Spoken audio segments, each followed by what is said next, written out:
বিসমিল্লাহির রহমানির রহিম। প্রিয় শিক্ষার্থীবৃন্দ, আসসালামু আলাইকুম। আশা করি বাড়িতে খুব সুন্দরভাবে পড়াশোনা চালিয়ে যাচ্ছ। কিছুদিন আগে কিছু স্টুডেন্ট আমাকে ফোন জানতে চেয়েছে যে স্যার, পড়াশোনা করতে ইচ্ছে করে না, কী করবো, কিছু বুদ্ধি দেন। তাদের উদ্দেশ্যে আমি বলছি, দেখো, তোমাকে সবার আগে তোমার অথচ সঙ্গ ছাড়তে হবে। যে শিক্ষার্থীগুলো পড়াশোনায় মনোযোগী, যারা পড়াশোনা করে, এই ধরনের শিক্ষার্থীর সঙ্গে মিশবা। তোমার ফ্রেন্ড সার্কেল এদেরকে বানাতে হবে। তোমার যদি অসৎ সঙ্গ থাকে, যারা পড়াশোনায় মনোযোগী নয়, তাদের সঙ্গ আজ থেকে বাড়তে হবে।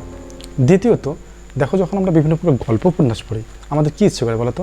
আমাদের গল্প উপন্যাসের নায়কের মধ্যে হইতে ইচ্ছে করে। তাই যখনই সময় পড়বা, খুব ভালো ভালো গল্প উপন্যাস পড়বা।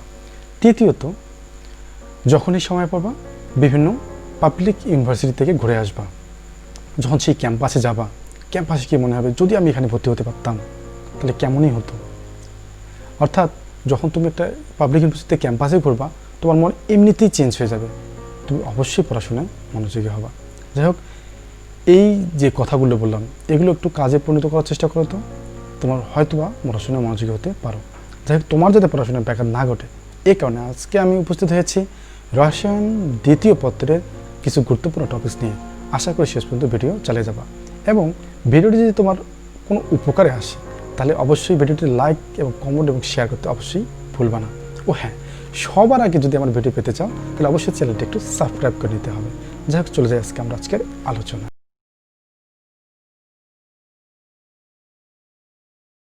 পরম শূন্য তাপমাত্রা। পরম শূন্য তাপমাত্রা কি? আমরা আগে প্রথমে সংজ্ঞা দেখে তারপরে বোঝার চেষ্টা করি। যে তাপমাত্রায় গ্যাসের আয়তন তাত্ত্বিকভাবে শূন্য হয়, তাকে পরম শূন্য তাপমাত্রা বলে। যে কোনো গ্যাসের জন্য তা -273 বা 0 কেলভিন। সংজ্ঞাটা একটু ভিডিওটি পজ করে বারবার দেখে নাও। ওকে, দেখা শেষ। এবার চলে যাই, আমরা একটু বুঝে ফেলি জিনিসটা। তো আমরা এটা বোঝার আগে আমরা চার্লসের যে সূত্রটা দেখেছিলাম, সেটা কি দেখেছিলাম? যে ভিটি সমান V0 প্লাস V0 T/273। কেমন? তো এই যে সমীকরণটা, এটাকে যদি আমরা একটু উল্টায় লিখি, মানে সোজা করে রাখি, যে এই পরের অংশটাকে একটা আগে লিখলাম, এখানে লিখলাম, হ্যাঁ, প্লাস টি প্লাস V0, এটা।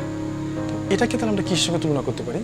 এটাকে আমরা ওয়াই, আমরা কি যদি ভিটিকে ওয়াই ধরি, এই উপরের এই অংশটাকে যদি আমরা ধরি এম অর্থাৎ ঢাল, টি সমান এক্স, আর V0 সমান সি, তো এটা হচ্ছে ওয়াই সমান এম এক্স, অর্থাৎ এরকম একটা সরলরেখার সমীকরণ।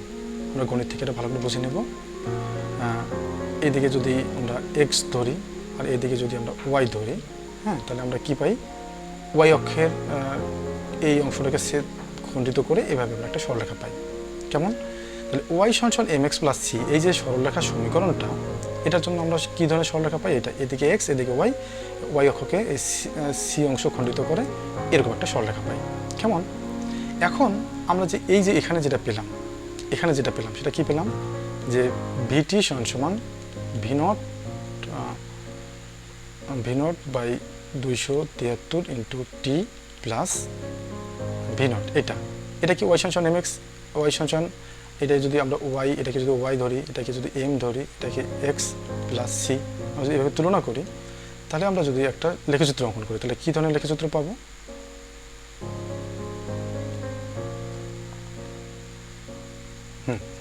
অর্থাৎ আমরা যদি এদিকে কি ধরি, এদিকে ধরবো আমরা টি ডিগ্রি সেলসিয়াস, টি ডিগ্রি সেলসিয়াস তাপমাত্রা, হ্যাঁ।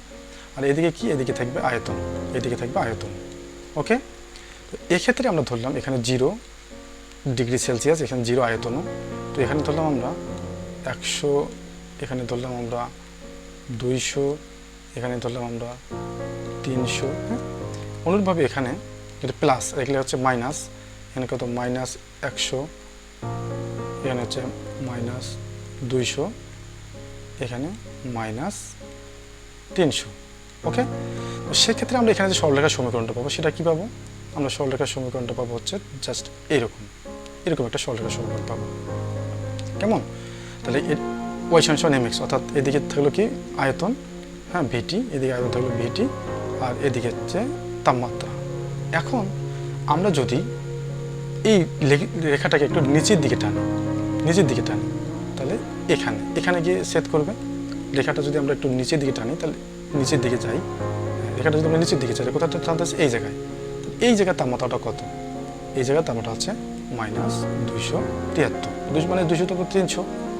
দেখেন তো দেখো তো -273 ডিগ্রি সেলসিয়াস তাপমাত্রায় এখানে আয়তন কত? 0। এখানে আয়তন হচ্ছে কত? 0। এই যে তাহলে -273 ডিগ্রি সেলসিয়াস তাপমাত্রায় গ্যাসের আয়তন 0 হয়ে গেল, এটাই হচ্ছে আসলে পরম শূন্য তাপমাত্রা। কেমন? যদি না বুঝে থাকো তাহলে আমরা একটু জিনিসটা ক্লিয়ার হয় এখানে। যেমন দেখো এখানে যদি সমান এটা বসাই, যেখানে V0 তো V0ই থাকলো, এখানে তাপমাত্রাটা কত? -273 ভাগ কত? এখানে ভাগ 273 প্লাস V0। ওকে, এখন এই যে 273 এই যে 273 কেটে গেল, থাকলো কি? -V0। এখানে কি থাকলো? Plus V0। তাহলে V0 কেটে গেল, তাহলে কত হলো? 0। তাহলে আমরা কি পেলাম? -273 ডিগ্রি সেলসিয়াস তাপমাত্রা গ্যাসের আয়তন কি পেলাম? 0 পেলাম। এটাই আসলে পরম শূন্য তাপমাত্রা। এটা আসলে বাস্তবে সম্ভব নয়, এটা আমরা তত্ত্বগতভাবে দেখা দিলাম। তাহলে কি, যে তাপমাত্রায় গ্যাসের আয়তন তাত্ত্বিকভাবে 0 হয় তাকে বলা হচ্ছে পরম শূন্য তাপমাত্রা বা অ্যাবসলিউট টেম্পারেচার। এটাকে -273 ডিগ্রি সেলসিয়াস অথবা 0 কেলভিন বা 0 A। হ্যাঁ, আচ্ছা, অ্যাবসলিউট টেম্পারেচার। ওকে, পরম তাপমাত্রা স্কেল। পরম তাপমাত্রার স্কেলটা কি? আমরা এটা সম্পর্কে একটু ধারণা আগে নিয়ে এনেছি। এটা হচ্ছে -273 অর্থাৎ পরম শূন্য তাপমাত্রাকে 0 ধরে তারপর প্রতি 1 ডিগ্রিকে 1 ডিগ্রি সেলসিয়াসের সমান করে বিজ্ঞানী কেলভিন তাপমাত্রা যে নতুন স্কেল প্রণয়ন করেন তাকে পরম তাপমাত্রা স্কেল বা কেলভিন স্কেল বলে। সহজ কথায় আমরা একটু এখানে ক্লিয়ার হই, এটা সেলসিয়াস স্কেলের তাপমাত্রা অর্থাৎ সেন্টিগ্রেড স্কেল। এখানে সর্বনিম্ন তাপমাত্রা হচ্ছে -273 ডিগ্রি সেলসিয়াস, এরপর 0 ডিগ্রি সেলসিয়াস, এরপর আবার বাড়তেছে 100। তো বিজ্ঞানী কেলভিন কী করলো? এই যে -273 এটাকে 0 ধরলো, শূন্য ধরে তাপমাত্রা পরিমাপের নতুন একটা স্কেল প্রতিষ্ঠা করলো। এই স্কেলটা হচ্ছে আসলে পরম তাপমাত্রা স্কেল। অর্থাৎ সেলসিয়াস স্কেলে -273কে 0 ধরে বিজ্ঞানী কেলভিন তাপমাত্রা পরিমাপের যে স্কেল প্রতিষ্ঠা করেন তাকে বলা হচ্ছে আসলে পরম তাপমাত্রা স্কেল। ঠিক আছে, তাহলে এখন সংজ্ঞা অনুসারে আমরা কি পাই? সংজ্ঞা অনুসারে আসলে আমরা পাচ্ছি যে -273 ডিগ্রি সেলসিয়াস সমান 0 কেলভিন।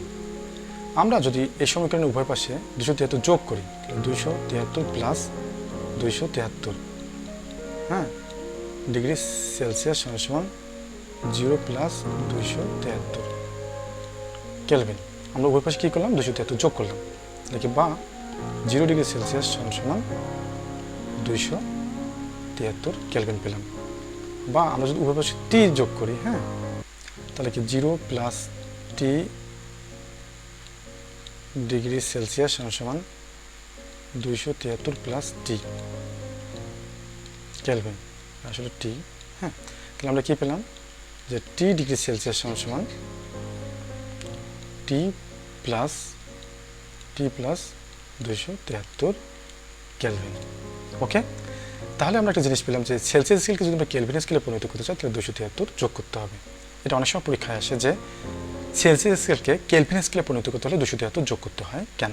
কেমন? আমার মনে হয় তোমরা বিষয়টা বুঝে ফেলছো। ওকে, এতক্ষণ থেকে সময় দেওয়ার জন্য ধন্যবাদ। তো প্রিয় শিক্ষার্থী, কিন্তু এই ছিল আলোচনা। শুধু ভিডিও দেখলে হবে না, এটি বারবার প্র্যাকটিস করতে হবে, অর্থাৎ বই পড়তে হবে। যদি ভালো রেজাল্ট করতে হয় ভিডিও দেখার পাশাপাশি বই পড়তে হবে। আগামী ভিডিও দেখার অনুমতি রইল, এই কামনা। আসসালামু আলাইকুম।